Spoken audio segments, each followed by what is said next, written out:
Venezuela Colonial presenta. Hola, hola, ¿qué tal amigos? Mi nombre es Emilio Acosta, soy colaborador de Venezuela Colonial. Hoy tenemos un invitado de honor y un gran amigo. Se trata de Antonio Moreno Ruiz. Él es historiador de Sevilla, España, y también es escritor. Ha escrito varios libros, eh, entre ellos los libros que suele escribir es de poesía. También es poeta. Su último libro se llama Galería de Personajes, que es muy interesante. Se trata del estilo de realismo mágico, al estilo Gabriel García Márquez, pero con un toque y estilo andaluz. Así que bueno, el día de hoy vamos a estar tratando un tema, como dije, interesantísimo, que es la leyenda negra española. Así que bueno, vamos a darle la bienvenida a Antonio para que salude a nuestra audiencia. Adelante, Antonio. Bueno, muchas gracias por invitarme. Solo un matiz, el libro se llama Galería de Personajes Inciertos y es Ujú. una colección de cuentos ambientadas entre los siglos XVI y XVII y escritos en clave de humor. La verdad que el leer a García Márquez o Arturo Uslar, Pietri, que Arturo Ujú. Uslar uno ve los vídeos de los años 90 y le parece más un profeta todavía, ¿no? Entonces, esa influencia que ya en la universidad a mí me deslumbra, me marca mucho a la hora de escribir. Es una colección de cuentos ambientada además en mi zona. Yo soy de un pueblo que está a 16 kilómetros de Sevilla, también cerca de la provincia de Huelva, para entendernos en el suroeste de la península ibérica. Y bueno, pues finalmente, como tenemos tantas cosas en común, pues cuando García Márquez describe su mundo del Caribe, ¿no? O Arturo Uslar su mundo de Venezuela y demás, pues digamos que yo con mi estilo lo traslado a ese mundo andaluz. Con un toque histórico, pero siempre en clave de humor, ¿no? No es una obra de historia. Sí, pero es como esas novelas que se basan en la historia. Y me imagino que al estar ambientado en Sevilla, pues tiene mucho que ver con las Indias, ¿no, Antonio? Claro, es que ten en cuenta una cosa, Sevilla se le conocía como el puerto y puerta de Indias, entonces si bien no fue la capital política, Sevilla fue la capital cultural y económica, una especie de Nueva York de la época. Mira, Sevilla, por ejemplo, tú que la conoces, es curioso Sí. porque tú estás allí y te das cuenta que es una ciudad muy española, muy típicamente española, pero es difícil encontrar una ciudad española que se le parezca. Bueno, quizá el centro de Sevilla, el centro de Córdoba se parecen, pero así en general, ¿no? Y sin embargo, tú ves trozos de Sevilla por toda América. O sea, lo ves en Lima, lo ves en Zacatecas, algunos me han dicho que también se ve en Cartagena de Indias, qué sé yo, ¿no? Entonces también Ujú. yo quería trasladar al lector a esa época de que Sevilla no era una ciudad encerrada en sí misma, como a lo mejor parece hoy un poco más, sino que por Sevilla pasó muchísima gente. Los nombres de las calles te lo están diciendo. Eso que en Estados Unidos vemos como la Little Italy, pues eso existía en Sevilla. Sevilla, lo que hoy en día es el Banco de España, toda esa zona era la lonja de los genoveses. Luego la calle Placentina era una calle de italianos que vinieron de Piacenza. Había muchísimos franceses, portugueses. La calle Alemanes debe su nombre precisamente a alemanes que había en Sevilla. Luego la Ujú. minoría afro, que a día de hoy se está rescatando mucho la memoria. En Sevilla hay una hermandad que es la Hermandad de los Negritos, que data de finales del siglo XIV. La Andalucía Atlántica concentra una minoría negra importante y gente yendo y viniendo, porque entre Sevilla y Cádiz se movía muchísimo comercio. Hay que tener en cuenta que Sevilla es una ciudad que sale al Atlántico por la desembocadura del Guadalquivir, Ujú. y conforme tú llegas a Sevilla tienes una zona fértil y llana, como es la comarca del Aljarafe, que es un conjunto de pueblos donde se sitúa el mío, y la Vega del Guadalquivir, que es extensísima. Entonces, pues en los siglos, bueno, desde finales del 15 hasta mediados del 18, Sevilla fue la capital, como por decir, cultural y económica, y además absorbió, porque en ese tema nos entretenemos muchas veces, Emilio, en Sí. citar la influencia española en América, pero poco reparamos en la influencia americana en España. A día de hoy, por Sí, ejemplo, aunque les moleste a ciertos señores que se autoproclaman puristas del flamenco, a día de hoy cada día salen más datos de que el flamenco no se entiende sin muchísima influencia criolla que entra por los puertos de Sevilla y Cádiz, ¿no?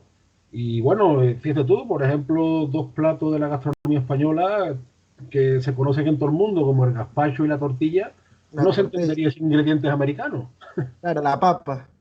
La papa, el tomate, que claro, no es un tema erudito, por así decirlo, no es un tema de meterse a uno a ratón de biblioteca, es un tema que se respira en el día a día. El problema es que tanto en Sevilla como en otras muchas zonas no hemos sido conscientes de eso y bueno, más vale, o sea, más vale tarde que nunca, ¿no? Que al cabo de 200 años empecemos a seleccionar estas cosas.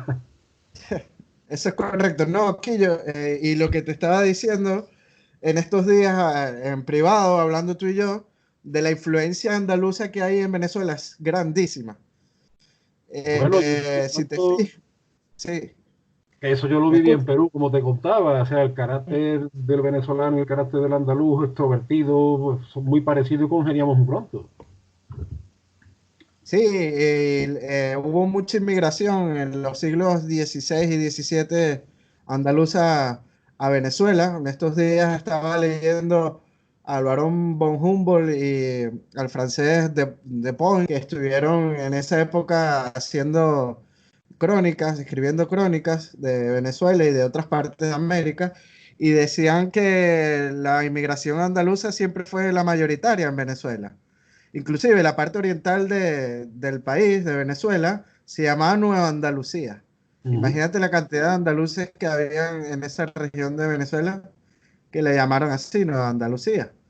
Y muchas ciudades coloniales en Venezuela, pues como tú bien dices, que hay ciudades como Cartagena o que tienen esta influencia sevillana, pues en Venezuela también la hay, con ciudades como Barcelona, las puedes ver en el centro colonial, esa influencia sevillana, o inclusive en ciudades como Coro, que tiene un casco histórico muy bonito y muy similar al de Sevilla.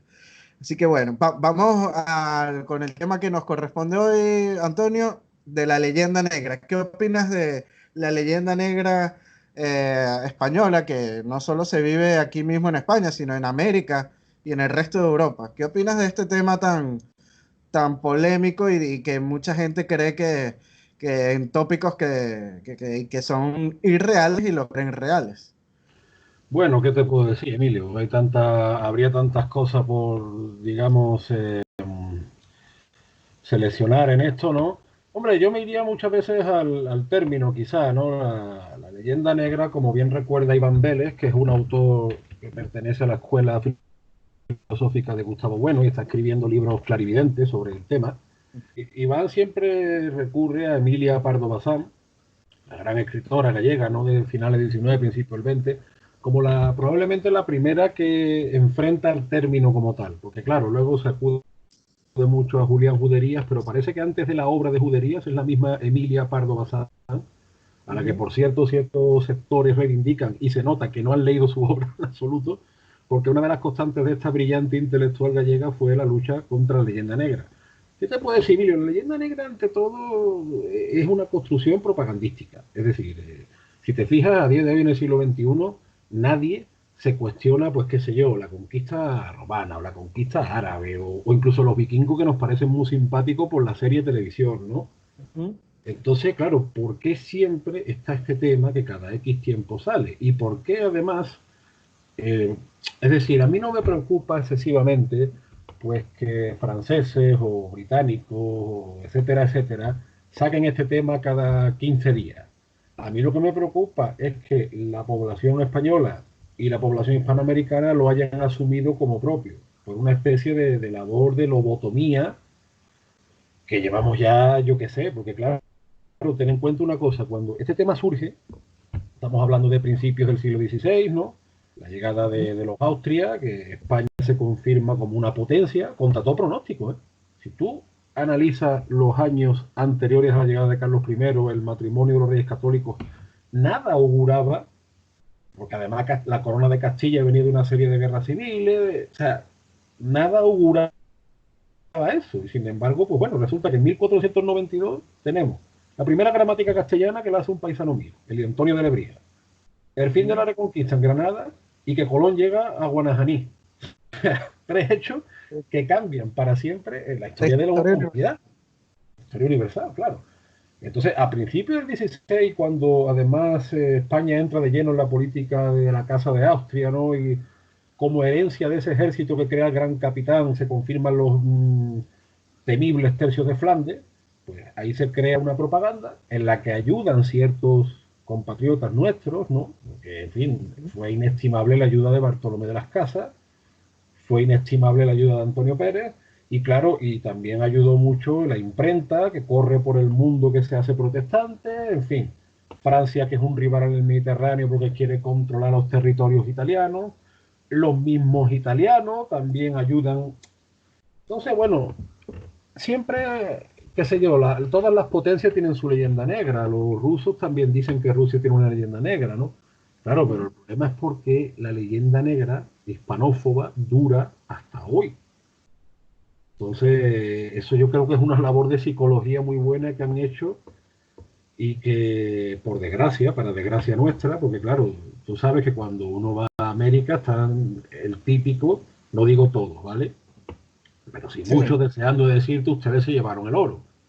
Y la culpa de que el transporte público sea lento la tienen ustedes que se llevaron el oro. Entonces, Sí.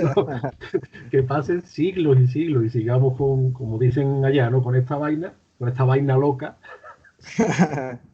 pues se debe a una operación, yo diría, incluso propagandista y psicologista, diría yo, ¿no? Ahora que tocaste ese tema del oro, hay que señalar de que en España el único oro que llegaba pues era el quinto real. ¿Y qué es el quinto real?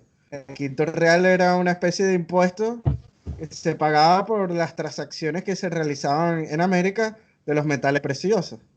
Esto es algo muy común en todas partes del mundo, en todas las civilizaciones del mundo, inclusive los aztecas y los incas cobraban tributos, no en dinero, pero sí en especies, inclusive en vidas humanas. Pues los españoles utilizaron ese mismo método de tributos, de cobros de tributos que tenían los aztecas y los incas, pero lo sustituyeron con el dinero, o sea, con lo que son las monedas de oro y de plata. Y Ujú. cobraban pues el quinto real que era que varió desde el diezmo hasta el 5% si más no me equivoco, y ya llegó a lo último de lo que es la presencia del Imperio Español en América.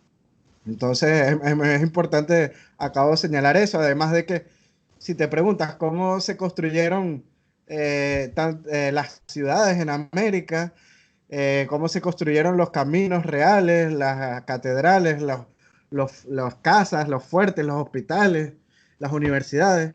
Tuvieron que invertir dinero, eso no cayó del cielo. O sea, es imposible decir de que España se robó el oro cuando dejó mucho en América material, y no solo material, cultural, espiritual, de todas las maneras. ¿No piensas tú lo mismo, Antonio?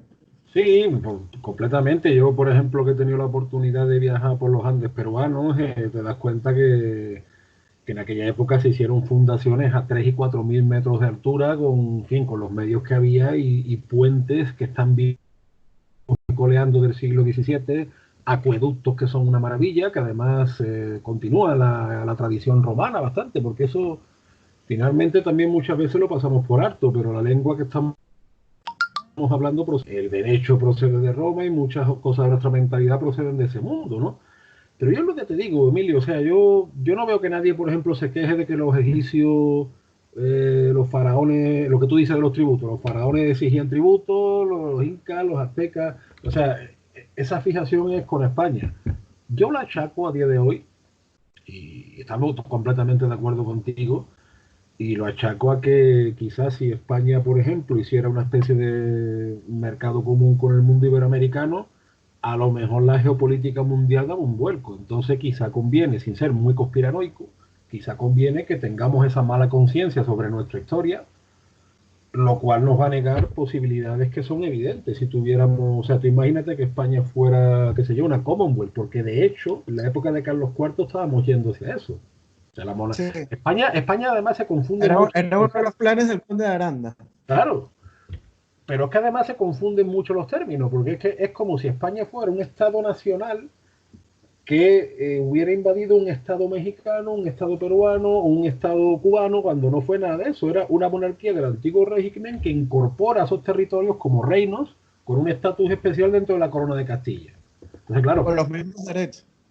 con los mismos derechos, pero claro, al caer en anacronismos, pues eso, anacronismos además que tienen un sesgo ideológico, porque esos anacronismos no se aplican, por ejemplo, a cuando, qué sé yo, cuando los musulmanes entran en España, o cuando los egipcios entraron en Siria, o cuando los persas entraron en Egipto. No, no. Ese anacronismo solo se aplica al caso español. Curioso, ¿no? No, y más curioso todavía cuando analizas la conquista de América y el factor indígena fue muy importante en la conquista de América. Apoyaron a los conquistadores. Si te pones a ver, la conquista era una ciudad con millones de habitantes y solo 300 españoles la conquistaron. Dirán, wow, es increíble. No, no es increíble, puesto que esos 300 españoles estuvieron acompañados por casi 500.000 tlaxcaltecas o gente o tribus de Zempoala, que eran de la familia maya. O sea, esa conquista la hicieron los mismos indígenas. En México hay un dicho que dice, la conquista la hicieron los indígenas y la independencia los españoles. ¿Por Bueno, qué? Porque los libertadores eran de los mismos españoles que habían llegado antes. Eran y los blancos, creo. Entonces, o sea, hay mucha cuestión de que en América, tanto en América como en España, porque en España también sucede, de que han escrito una historia totalmente diferente a la realidad. Y es increíble, bueno, basada en la leyenda. y si tú concretas en el caso de Venezuela, por ejemplo, la presencia de la monarquía hispánica y la incorporación del territorio que hoy en día se conoce como Venezuela, se forma también además a través de una primera generación de mestizos y tienes ahí un conquistador mestizo como Francisco Fajardo. Lo mismo ocurre Sí, en el Río de la Plata. Luego hay otro factor que ahora está saliendo a la luz, que se ha callado mucho tiempo por propios y extraños, la figura de los conquistadores negros. Todos los negros que fueron en los barcos españoles no eran esclavos. Y tú tienes a Juan Garrido como conquistador de México, era negro, igual que negro era Juan Valiente que conquistó Chile, igual que mulato era Miguel Ruiz que conquistó el Perú, y tienen muchísimos más casos y cofradías de morenos desde México al Perú con el mismo modelo de Sevilla, o sea que al final te das cuenta que fue algo mucho más orgánico y mucho más complejo de esa imagen facilona que nos han vendido. sí, así es. Me encanta que pongas como ejemplo a Francisco Fajardo, que era hijo de una cacique guayquerí de la isla de Margarita. Y él inclusive se alió con los indígenas del centro de Venezuela, que eran de la tribu Arahuaca, de la familia Arahuaca, y conquistaron a los caribes, que eran una tribu más belicosa, más guerrera, y la conquista la hicieron prácticamente en el centro de Venezuela y este mestizo, el frente de ellos, que fue Francisco de Fajardo. Él fue el que hizo la primera fundación de la ciudad de Caracas, que se llamaba, si no me equivoco, San Francisco, en su primera fundación. Es Después, que tenemos claro, entendido que posteriormente, sí, dime. ese modelo ya lo habían creado griegos y romanos, es decir, el griego y el romano cuando llegaba a un territorio lo primero que buscaba era que sus hombres pues hicieran familia en el país, ¿no? Y eso pues lo tiene desde Alejandro Magno hasta Julio César, hay que tener en cuenta que Hernán Cortés, en contra de esa imagen que nos ha vendido, pues sabía latín y le encantaba la guerra de las Galias de Julio César, y eso te explica muchas cosas que después lo ves en México, lo ves en Venezuela, lo ves en todos los territorios de América. Sí, así es. De hecho, Hernán Cortés fue un gran diplomático. Siempre puso por delante la diplomacia antes de lo que es la violencia en cuanto a la conquista. Obviamente, como todo proceso de conquista, no estamos aquí blanqueando la historia. O sea, Claro. todo proceso de conquista siempre lleva una pizca o lo que sea de esta violencia. Pero Cortés siempre antepuso la diplomacia, inclusive. Él hizo pactos con todas las tribus antes de llegar a Tenochtitlan y por eso es que fue posible la conquista de los mexicas, que después, luego de conquistados, también se alían con los españoles y llegaron los descendientes de Moctezuma a ser condes y marqueses en España. No sé si sabes tú que uno de los fundadores de la Guardia Civil Española es un Sí, descendiente de Moctezuma. sí, señor. Así Así es. es. O sea, imagínate o sea, la integración que hizo el Imperio Español a los naturales de América, que en lo que es la realeza española los aceptó. Igual pasó en Perú con los incas y en otras partes y otros territorios del continente fue así. Y es muy importante señalar esto, Antonio, porque mucha gente piensa que no, que a los indígenas los esclavizaron. No, eso es otro tópico de la leyenda negra. Los indígenas no se les esclavizó, se les protegió por las leyes de India y tenían los mismos derechos que cualquier ciudadano español. No, bueno, Eh, y de hecho pasa otra cosa, que los aztecas y los incas pedían casarse con nobles. Es decir, estamos hablando de sociedades antiguas, de sociedades anteriores a la Revolución Francesa o a la edad de las revoluciones, por así decirlo, sociedades entre comillas clásicas, ¿no? Entonces, pues, muchos descendientes de la nobleza inca y azteca están hoy en día en la nobleza española. Así es.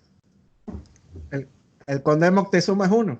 Es uno que además está en contra de la leyenda negra esta que estamos hablando, o sea, un descendiente directo de Moctezuma. Correcto, ¿no? Y si te pones a ver, otro de los mitos de la leyenda negra, que es el Santo Oficio, tampoco se metía con los indígenas.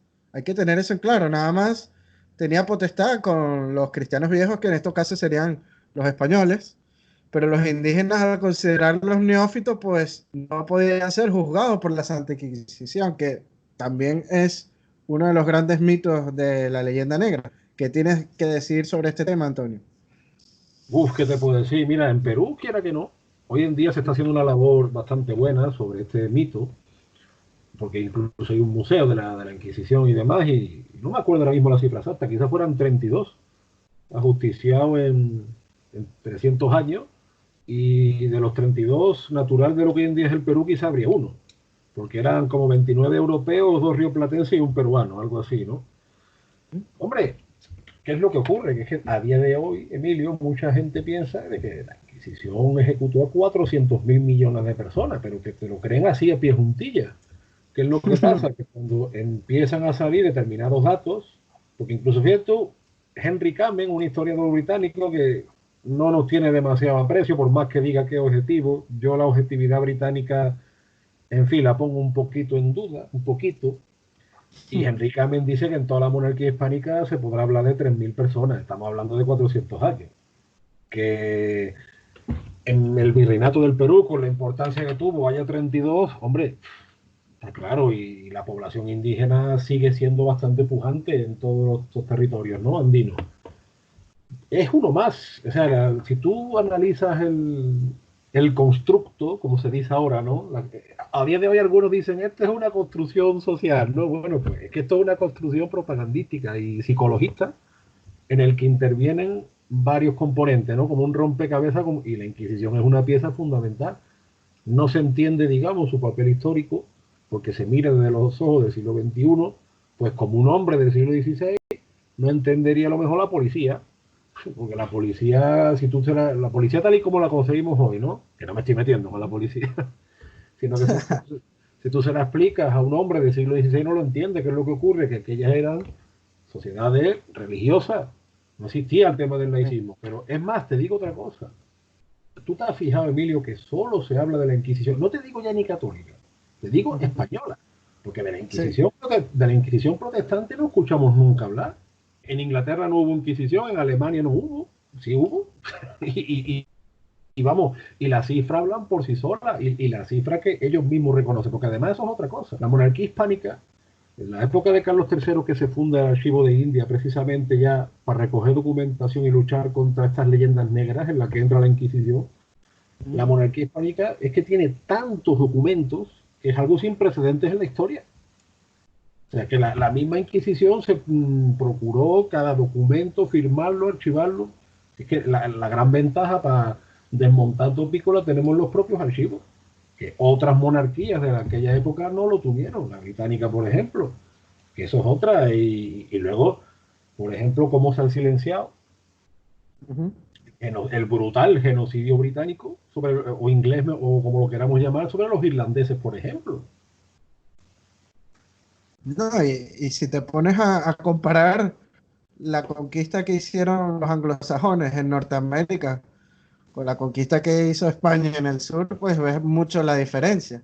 En lo que es los países que hoy conocemos como Estados Unidos y Canadá, queda muy poca población indígena. En cambio, en el continente suramericano, en Centroamérica, vemos muchísima población indígena, muchísima población mestiza. Y, o sea, tú nada más haces un viaje a Estados Unidos y te das cuenta de este factor. Inclusive no hace falta viajar. Con ver la televisión lo puedes observar también.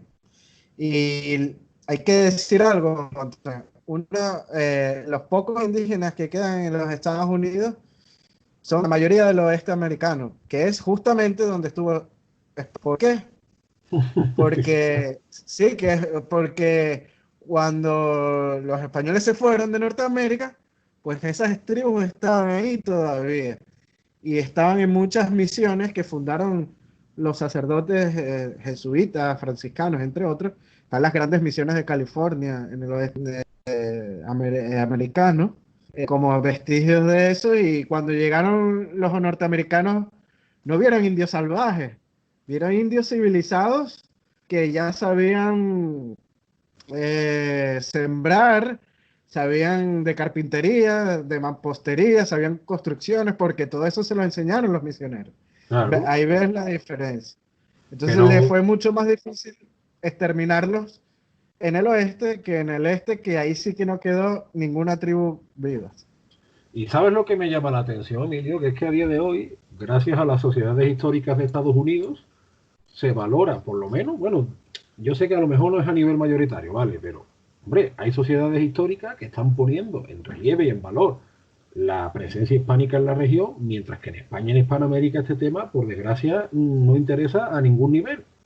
Es que muchas veces, por eso te digo, ¿culpamos de la leyenda negra a otros o los principales culpables somos nosotros mismos? Es que, ¿tú me entiendes la cuestión? Sí, sí, no, y de hecho, muy bien que lo dices porque en las últimas protestas que hubo en Chile, hace pocos meses, una de las primeras cosas que hicieron los grupos de izquierda fue derrumbar la estatua del conquistador de Chile, Pedro de Valdivia, que es también fundador de Santiago de Chile.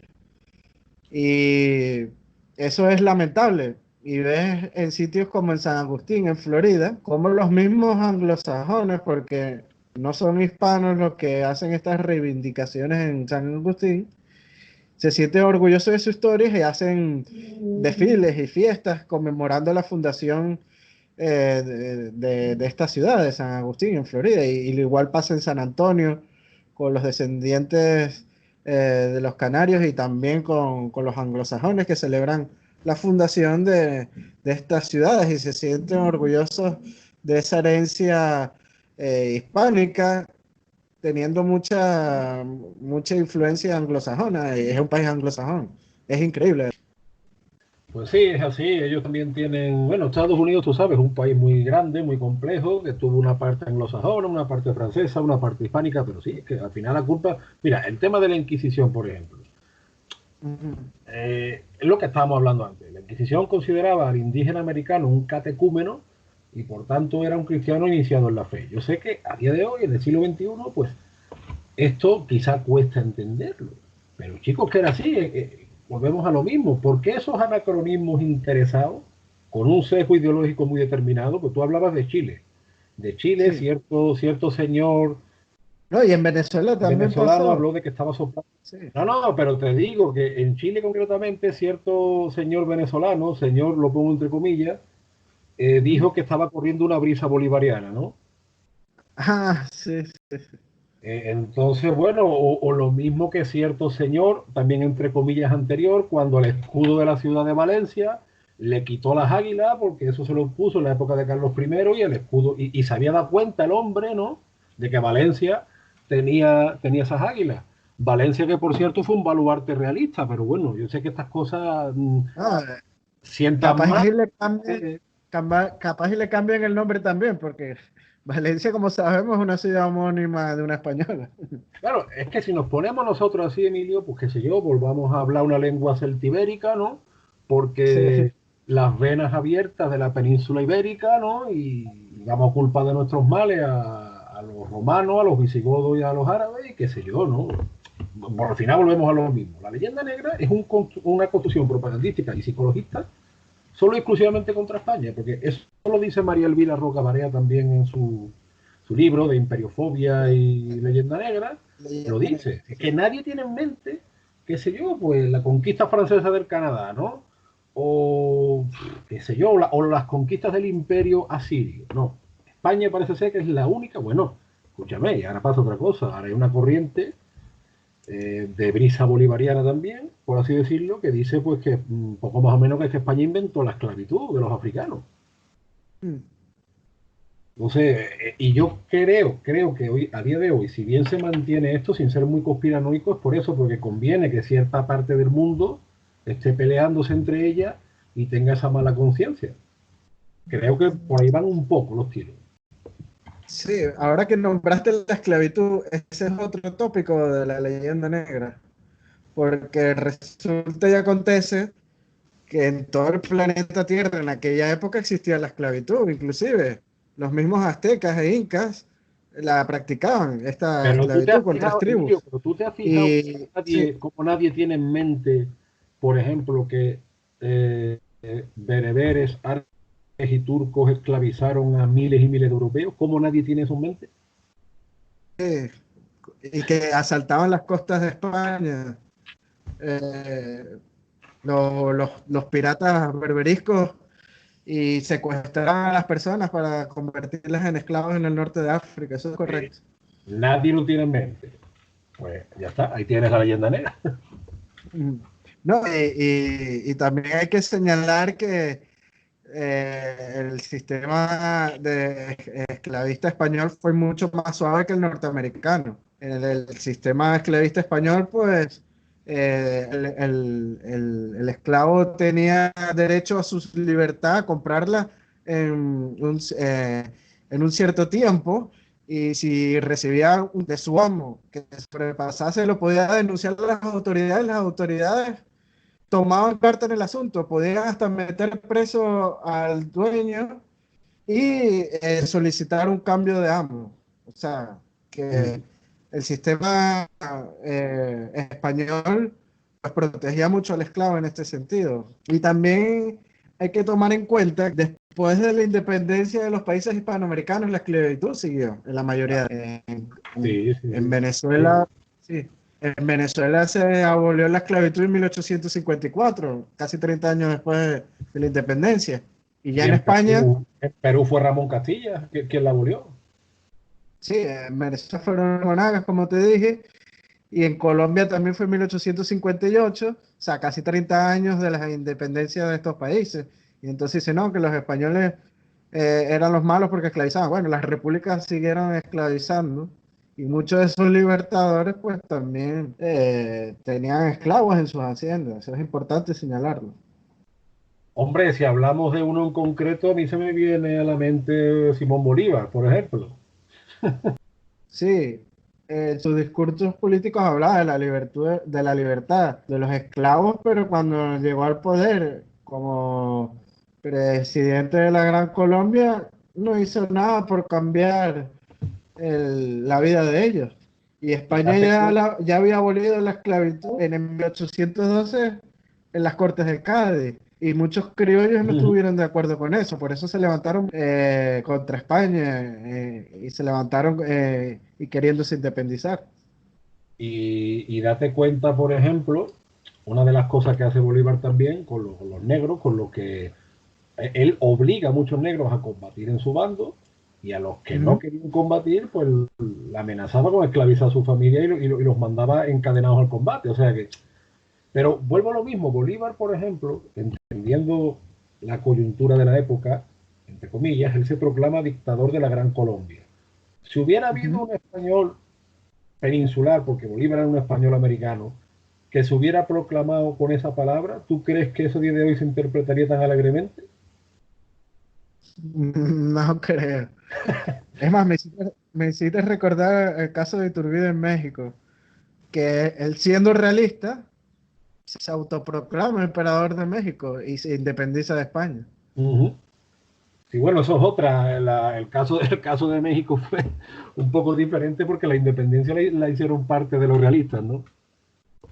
Prácticamente en su totalidad fueron ellos, porque los rebeldes, los insurgentes, como le dicen en México, pues no estaban ganando la guerra. Realmente la tenían perdida. Estaban actuando como guerrillas. No tenían ningún tipo de fuerza militar. Y prácticamente Iturbide llamó al cabecilla, que fue, si no me equivoco, no sé si fue Guerrero o Morelos, no me acuerdo, uno de estos dos fue, y entraron a Ciudad de México triunfantes y declararon la independencia, se unieron los dos bandos. Ahí además te cuento una cosa, porque claro, Iturbide estuvo poco tiempo en el poder, pero ¿qué es lo que ocurre? En todo el siglo XIX, caído digamos el antiguo régimen, se forman los llamados estados nacionales, aflora el nacionalismo como producto del romanticismo. El nacionalismo siempre tiene que buscar hechos diferenciales. Entonces, tanto en América como en la misma España, que todavía tenemos ¿no? estas cosas, cada uno se inventa una mitología nacional aparte. Entonces, tú ves que, por ejemplo, el día de hoy, peruanos y chilenos se pelean por saber quién es el origen de los picarones cuando es un dulce muy parecido al buñuelo. Claro, ¿qué es lo que ocurre? La leyenda negra en ese contexto entra Sí. como alimento de esas nuevas repúblicas. Ojo, pero que aquí en España fue lo mismo, es decir, el siglo XIX español, estamos atrasados, por ejemplo, la industria, ¿por qué? Por culpa de nuestro pasado. Y no es así realmente. La leyenda negra tiene una alimentación muy específica en el siglo XIX porque tiene un rédito de especie de construcción nacionalista, pero hasta en la misma España. Oye, hay que tener en cuenta que Emilio Castelar, aquel destacado político español, Emilio Castelar era de Cádiz, y Emilio Castelar dijo que el Imperio Español era un inmenso sudario de sangre. Eso no lo dijo un líder indigenista del siglo XXI, lo dijo un español del siglo XIX. Sí, la propia España se cree en la leyenda negra y es triste porque si es verdad que los imperios tienen, como dije anteriormente, su suma de sangre, porque ningún imperio está limpio las manos, pero este imperio español pues trató de proteger lo más que pudo a los débiles, inclusive en las independencias los indígenas y la mayoría de los esclavos negros pues apoyaron el bando realista. Por ejemplo, los blancos criollos que eran los mantuanos en Caracas, pues eran los que tenían los esclavos, eran los que le quitaban las tierras a los mismos indígenas. Y entonces, ¿a quién iban a apoyar? Pues a quien le defendía. ¿Y quién les defendía? El rey de España con sus leyes.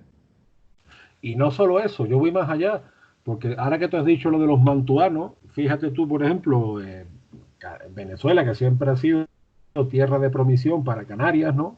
Pues esos mantuanos despreciaban también a los canarios, porque de hecho el término blanco de orilla es un término despectivo de esa oligarquía mantuana. ¿No? Y no solo los canarios, hubo también inmigración italiana, pues. Hay que decir que en aquella época el Ducado de Milán y el Reino de Sicilia y Nápoles pues pertenecían al Imperio Español y muchos italianos emigraron a Venezuela y los trataban como blancos de orillas también. Sí, es posible, ¿no? También es verdad lo que dice, por ejemplo, el historiador colombiano Pablo Victoria, que en el siglo XVIII ya como que empieza a haber cierto recelo, que venía quizá de antes, y que él dice que los andaluces y los canarios, él siempre lo dice Pablo Victoria, eran más próximos al trato con los criollos o con la población hispanoamericana en general, mientras que en el siglo XVIII toman mucha influencia gente del norte, gente del Cantábrico, y que sí tenían una forma a lo mejor de tratar, de expresarse que chocaba allí, ¿no? También puede ser, qué sé yo. Al final estamos hablando de cosas muy psicologistas, ¿no? Ujú. No, sí, qué bueno que dices eso porque la compañía guipuzcoana que estuvo funcionando en la Capitanía General de Venezuela la llevaban justamente comerciantes vascos y estos comerciantes vascos a veces tenían mucho choque con la población de Venezuela y con inclusive con muchos canarios. Hubo un enfrentamiento entre los canarios y los vascos porque los vascos no querían comprar los sembradíos, el cacao, por ejemplo, a precios bajos y la gente se quejaba de esto y hubo muchos enfrentamientos armados. La primera rebelión que hubo en Venezuela la hicieron los canarios, no lo hicieron los criollos, por Ajá, cierto. mira. Y después sí, y es por esto, por esto mismo que te estoy diciendo, porque la compañía guipuzcoana no quería pagar un dinero justo, por decirlo de alguna manera, por lo que plantaban estos hacendados canarios, que bueno, los canarios tampoco es que eran hacendados, sino que tenían sus pequeños fincas y vendían pues los productos a la compañía guipuzcoana y tienen razón. El canario y el andaluz, que fue lo que más emigró a Venezuela, pues se la llevaban mucho, de una manera mucho mejor que la gente del norte, que suele ser un poco más tosca, un poco más fuerte al hablar, y entonces pues chocaba un poco con la idiosincrasia de la gente del sur de España y de las islas. Y si te pones a ver, tú que eres andaluz, la gente a lo mejor se podrá dar cuenta que tú hablas un poco diferente al madrileño o a la gente del norte de España, pero hablas muy parecido a los caribeños, a los venezolanos. Claro, yo te he Sí, contado sí. siempre, al principio de yo llegar a Perú, por ejemplo, nadie me identificaba como español cuando me escuchaba hablar. Todo el mundo me decía que sí venezolano, que sí puertorriqueño, que sí. A mí me hacía mucha gracia, pero es que casi nadie me identificaba como español cuando me escuchaba, ¿eh?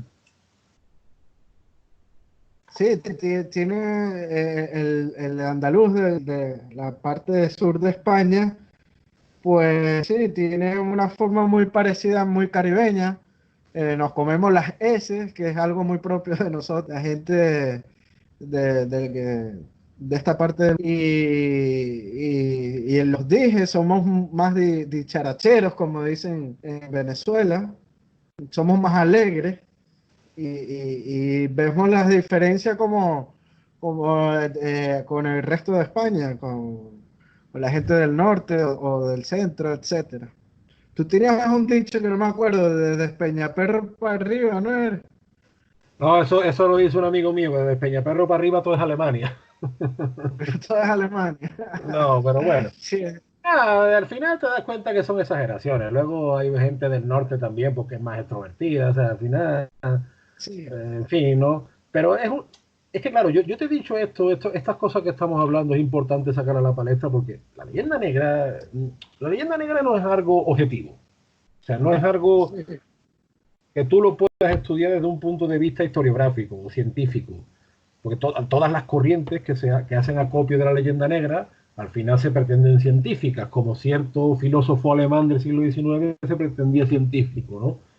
Claro, estas cosas las hay que sacarlas porque la leyenda negra, si te fijas, es un rompecabezas de piezas propagandísticas y psicologistas, que al final, si te fijas también, al cabo sobre todo de 200 años de la ruptura de la monarquía hispánica, pues en Hispanoamérica están saliendo voces muy interesantes. Yo, hombre, te he nombrado a Pablo Victoria, pero yo conocí en Perú a José Antonio Pancorbo, que José Antonio Pancorbo era muy crítico con esto y escribió Los demonios del Pacífico Sur. Luego ya falleció el pobre, otro que falleció muy joven fue el argentino José Manuel González, que escribió La cueca larga de los Pincheiras sobre el realismo entre actuales territorios de Argentina y Chile. Luego en Ecuador pues tienes a la figura de Francisco Núñez del Arco, ¿no? O sea que de Hispanoamérica sale gente con ganas. ¿Cuál es el problema, Emilio, de la leyenda negra? Pues que, por desgracia, la España oficial la promueve y hasta la financia. Entonces, si el papel de la España oficial o del nombre de España es promover y financiar esta imagen negativa y propagandística de nuestra historia, ¿qué nos podemos esperar del resto del mundo? Sí, si no se defienden ellos mismos, ¿quién los va a defender? Eso es, al El final Chaplin con vamos a no va a hacer. tecnología. Es que esto es demasiado poco pasa. Antonio, creo que ya estamos llegando ya al final de este podcast que ha estado muy interesante, de verdad. Eh, Entretenido. Seguro mucha gente en Venezuela nunca había escuchado este tema. Es bueno que si nunca lo has escuchado, se vayan empapando del qué bibliografía tú recomiendas a nuestros oyentes sobre la leyenda negra. Hombre, yo recomendaría el citado Iván Vélez, pero también hay un libro muy bueno de Rómulo Carbia, un historiador argentino, que se llama precisamente Historia de la leyenda negra hispanoamericana. Yo le recomendaría, digamos, al lector neófito que pusiera varios nombres en Google para adquirir sus libros. Te puedo decir Iván Vélez, te puedo decir Pablo Victoria, pero hay un libro que quizás sea entre comillas de iniciación, que es la historia de la leyenda negra hispanoamericana que escribió en su día el historiador argentino Rómulo Carbia. Si yo no me equivoco, está disponible en Ediciones Nueva Hispanidad, que es una editorial argentina. Al final, fíjate, al final en Hispanoamérica hay más dinamismo para estas cosas que la propia España. Y ese sería un libro, Sí, digamos, de iniciación bastante bueno. Luego, pues, Los demonios del Pacífico Sur, de José Pancorbo, aunque está escrito en forma de novela histórica, aporta muchas claves también a esto de la leyenda negra. El libro de Francisco Núñez, de Quito fue España, es muy bueno también. O sea, gracias a Dios, autores hay, bueno, y lo que dice Iván Vélez, la misma Emilia Pardo Bazán y su biografía de los conquistadores, ¿no? Pero si hay un libro que quizá pueda iniciar al lector neófito, puede ser ese, el de Rómulo Carbia. Uno de tantos, ¿no? Al final, tú sabes, al final uno es sí, injusto porque siempre se olvida el nombre. sí, no, no, está el de Julián Judería sobre la leyenda negra. También, que Está lo hemos citado también el aquí. de María Elvira Roca Barea, que es leyenda negra e imperfobia. Es muy bueno también. Sí, hay Sí, muchísima bibliografía sobre la leyenda negra, pero que como te digo, es muy desconocida en el mundo, como decir, general o pop, por decirlo de alguna otra manera. bueno, y luego Y, o sea, tienes solamente sí, el de Charles Loomis, por ejemplo, que escribió de los exploradores españoles en Norteamérica, fue un ujú, alegato contra la leyenda negra en Norteamérica en su día. O, por ejemplo, otro historiador norteamericano como es Stanley Payne, también ha hecho ujú, mucho contra la leyenda negra. Entonces, bueno, pues son nombres que hay que apuntar, ¿no? Siempre. sí, por supuesto. Bueno, Antonio, háblanos de dónde la gente puede obtener tus libros, como este último, Galería de Personajes Inciertos, por internet, por una librería en especial. Sí, la galería de personajes inciertos está disponible en Amazon. Yo Ujú. últimamente he editado casi todo por Amazon. Si ponen Antonio Moreno Ruiz en Amazon les va a salir. O en Facebook estoy como Antonio Moreno Ruiz, guión escritor. Ahí pues pueden obtener información sobre mis libros. Vale. ¿Y tu cuenta de Twitter cuál es para la gente que te quiera seguir por Todo junto, arroba andaluzindiano. Andar Indiano? Ok, Yo vale. creo Bueno, que, Antonio, de verdad, que mejor sí, descripción no existe. dime. Sí, de verdad, porque eres como una mezcla de las dos culturas, porque hay que recordar que estás casado con una peruana, su señora es peruana, y o sea, es una mezcla de los dos mundos, tan bonita como esta en tu familia. Así es, al final, como decimos siempre, utraque unum, de los dos uno, que fue el lema de la Exacto. monarquía en el siglo XVIII. Sí, y que salía también en las mismas monedas de la época, en los columnarios. Sí, señor. Así es. Bueno, de verdad que Antonio, encantado y de tenerte hoy en nuestro podcast. Eres el primer invitado en nuestra serie de podcast en Venezuela Colonial porque hemos estado haciendo live y de verdad que me siento feliz de tenerte porque personalmente tengo una gran amistad contigo y siempre que voy a Sevilla trato de tomarme unas cañitas contigo y hablar porque siempre es muy interesante contigo hablar de estos temas históricos y de la conexión entre Hispanoamérica y España, que en el fondo somos los mismos pueblos, hablamos el mismo idioma, tenemos las mismas creencias, el mismo forma de pensar y es así. Tenemos muy pocas diferencias y hay que tratar de buscar siempre lo que nos une como pueblo antes de lo que nos separa. Así Así es, que somos bueno, lo que los los griegos decían, micrófonos, Emilio, una sí. koiné. Ay, qué bueno que señalas eso. Sí. Bueno, los micrófonos de Venezuela Colonial son todos tuyos, Antonio, para que te despidas de nuestro público. Esperemos tenerte aquí pronto. Pues muchísimas gracias a Venezuela Colonia por haberme invitado. Yo quedo siempre a su disposición y me gustaría subrayar con Emilio esa palabra griega, koiné, que yo creo que nos dice mucho, tanto de nuestro pasado como de lo que podremos ser en el futuro si abandonamos esta mala conciencia y pensamos en grande. Un saludo y cuando quieran, cuenten conmigo. Muchas gracias. Gracias a ti, Antonio. Bueno, esto ha sido todo por hoy en nuestro podcast de la leyenda negra en Venezuela Colonial. Saludos coloniales y hasta pronto.